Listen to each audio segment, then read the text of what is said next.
जी सलाम अलैकुम, क्या हाल है भाइयों? ठीक हो? खरीयत है? लो जी भाइयों, माशाल्लाह दो मादियां ने ते देसी मादियां ने, पिपला ब्रीड दियां मादियां ने ते देसी प्योर देसी ते बहुत अच्छियां उड़ियां उड़ाइयां मादियां ने ते जोड़ियां दियां मादियां ने। दोस्त भाई कह रहे थे कि रेल भाई कोई मादियां आन अच्छियां जियां ते शौक कराओ जे, ते ए दो मादियां आईयां ने ते माशाल्लाह भाइयों नूं शौक करान लगा वां। ਜਿਹੜੇ ਕਿਸੇ ਭਾਈ ਨੂੰ ਚਾਹੀਦੀਆਂ ਹੋਣ ਉਹ ਭਾਈ ਮੇਰੇ ਨਾਲ ਰਾਬਤਾ ਕਰਿਓ ਜੇ, ਠੀਕ ਹੈ ਜੀ। ਸ਼ੌਕ ਕਰ ਲਓ ਜੇ ਕੱਲੀ ਕੱਲੀ ਮਾਦੀ ਨਾ, ਠੀਕ ਹੈ ਜੀ।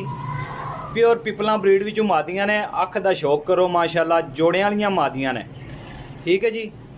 ਜਿਸ ਕਿਸੇ ਭਾਈ ਨੂੰ ਚਾਹੀਦੀਆਂ ਹੋਣ ਉਹ ਨੰਬਰ ਮੇਰੇ ਤੇ ਰਾਬਤਾ ਕਰ ਲਿਓ ਜੇ 0307 1539 639, ਕਾਲ ਐਂਡ WhatsApp। ਲੋਕੇਸ਼ਨ ਸਰਾਏ ਆਲਮਗੀਰ ਜੇਲਮ ਜੇ, ਕਾਰਗੋ ਆਲ ਪਾਕਿस्तान जे। बंद दुम में माशाल्लाह बड़ियां अच्छियां उड़ियां उड़ाइयां मादियां ने, ठीक है जी। बहुत तगड़ियां मादियां ने, क्रीज लगियां ने, है भी कमाल दियां ने माशाल्लाह। चंगियां मादियां ने, जोड़ियां च पाओगे इंशाल्लाह रिजल्ट बड़ा अच्छा आएगा, इस चीज़ की गारंटी है, ठीक है जी। बहुत अच्छियां मादियां ने, जड़ा भाई भी ले जनाब मेरे WhatsApp ते रबता कर लो जे, कॉल ते रबता कर लो जे। जोड़ियां दियां दो मादियां ने, नीट चिट्टियां अखां च, एज ए प्योर पिपलां वालियां देसी मादियां। लो जी भाइयों माशाल्लाह मादी नंबर 2 जे,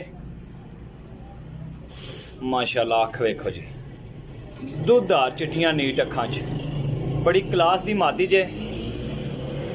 पल्ले दा शौक करो मेरा भाई, बड़ी अच्छी फेवरेट है मादी दी, क्या बात है जी। है वेख लो, दो मादियां ने, कीमत भी जायज़ है, 4500 रुपया कीमत है, ठीक है जी। लाइट ज़रा चली गई है तो तुसी ज़रा चेक करो माशाल्लाह। मादियां दोवे अच्छियां ने जी, बहुत ही क्लास दियां मादियां ने माशाल्लाह, अच्छी क्वालिटी च ने माशाल्लाह, गारंटी भी है, बंद जोड़ते ने। मादियां दोवे अच्छी क्वालिटी दियां, बहुत अच्छी क्वालिटी ने, जिन्होंने आखी देना अच्छी क्वालिटी दियां उस अच्छी क्वालिटी दियां ने, ठीक है जी।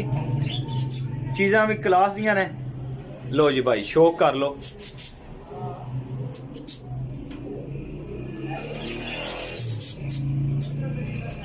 जिस किसी भाई नूं चाहिदियां होण वो भाई रबता करियो जी, ठीक है जी। नंबर ते रबता कर लो 0307 1539 639, कॉल एंड WhatsApp। देसी मादियां ने दोवे, अच्छी क्वालिटी विच ने, नायाब नस्ल विच ने माशाल्लाह, बहुत क्लास दियां मादियां ने यार।